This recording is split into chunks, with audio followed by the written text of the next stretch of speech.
like a super fine thread. Scott, if you were a thread, you'd be super fine. There we go. There we go. Very nice.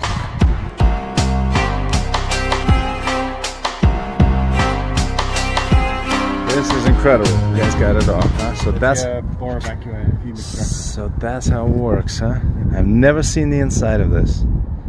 I'm sure they're different on every tank, but that's the idea of it. Wow. So they're like little nozzles in there? Yeah. Good thing we pulled it off. You can see they're blocked. Yeah, they are. They're filled with rust. This is the man behind the deal. pretty impressive. It's a monster of a gun. Really cool. As a lot of you know, it's the very first smoothbore tank. We have a dummy round, 115 millimeter. Yeah, so basically we are restoring this gun to be in a firing condition. So right now we're going through it, making sure everything moves, and we're doing all our safety precautions. So as you view the gun right now, this is the full recoil stroke.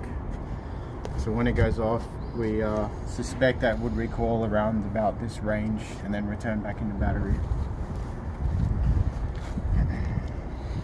Yeah, so what else you have left to do on this? Like the main stuff? We have to refine all the ways here, and we have all our working components, like all your operating crank, auto eject, extractors, that's all inside on the bench being worked over and then put out here. We'll clean all these ways, buff them all up, make sure everything operates correctly, bring the gun back into battery, rebuild our recoil cylinders, which we have over there. They're yet to be rebuilt, so they'll have to be gutted and fluid refilled into them. But you said they still have fluid in them, right? Yes. And they still have. We'll change that out because we don't know how old that is, and yeah, it definitely is. Like a modern equivalent.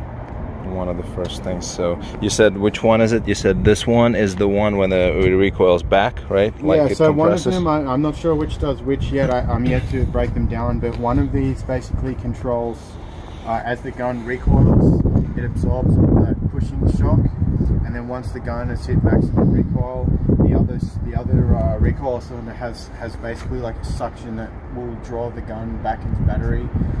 There's many different recoil systems out there. Some are oil over air.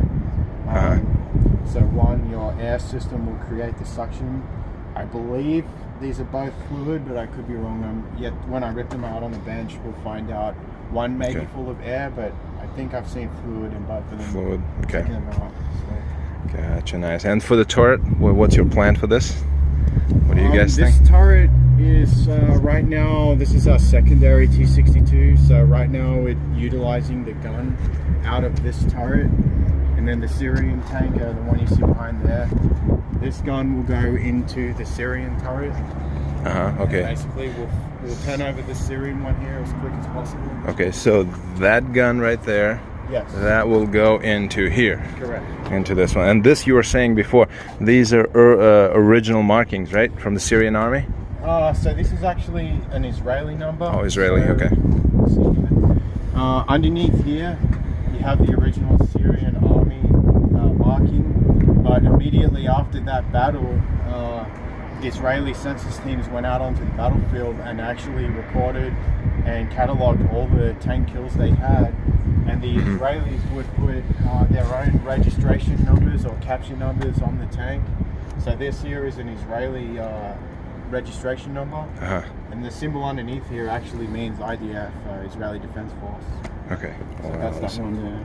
And then the Syrian marker, do we have some on the other side, I think, right? I think we can make out some of it. So again there, that's the Israeli guys. Okay. And this is Syrian, right? This 343 was done by a museum, but this Syrian marking in the rectangle here, it looks like a V09. That is the Syrian Army unit designator. Nice. It's on the other side as well, but so this is real history right here. Yeah, real history. The red Hebrew on the barrel is Syrian. I believe it says non-functional, or the gun has been demilled. Demilled, okay. So non-functional. Then we have our airburst damage round here. So This is where an airburst round went right through the barrel and shit, into look at the this. tank. Went all the way through. Yeah. This is insane. Oh, I have. There's damage, right, also on the hull, but we'll take a look at that later. Round that went through and then into the And hull. into the hole and got stuck, right? That's the idler wheel, right, that you were removing. They had such a hard time removing it because of that. Jeez. Yeah. Incredible. So this gun is basically, you can't really use it, right? Most likely it's... We could bring this gun back. It would involve quite a heavy process. Going through an engineering certificate to produce to a welder. Then the welder will have steps to re-weld the breech together, and it's quite a process.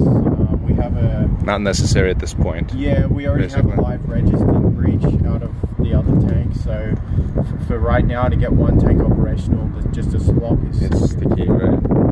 the green tank will basically have more time into it to make the second one firing. Okay, yeah, definitely. Once one is going, it'll be much better. Wow, this looks so much cleaner than the other one did.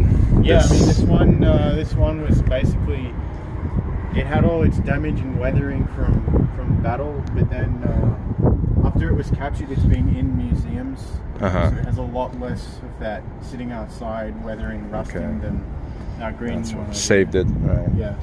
That's what saved it. And just really quick, take a look and see what it looks. Holy shit!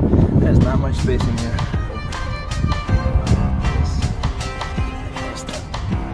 Seat. That's a lot tighter with the gun in there.